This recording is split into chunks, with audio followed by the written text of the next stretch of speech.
Ipinaliwanag ni Biñan Lone District Representative Arman Dimagila kung bakit ngayon lang sinimulan ang pumping operation sa mga binahang barangay sa De La Paz at Malaban sa Biñan, Laguna.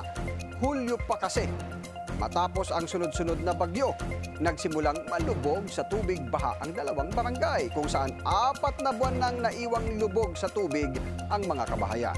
Nitong October 20, katuwang ang lokal na pamahalaan ng pwedeng gawain yan. Bakit di lang ginagawa? Meron kasing tamang level na pwedeng gawain yan.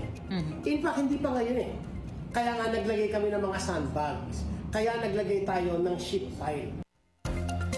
Nitong October 20, katuwang ang lokal na pamahalaan ng Biñan, sinimulan na ang pumping ng tubig papalabas sa Ilog Mariano na agad ring napansin ng mga residente ang unti-unting pagbaba ng tubig sa kanilang barangay.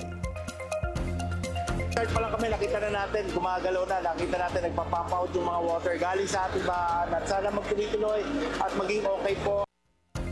Tiniyak naman ni Biñan Mayor Hel Alonte na magtutuloy-tuloy ang operasyon hanggang tuluyang maalis ang baha at makabalik sa normal ang mga residente sa dalawang barangay.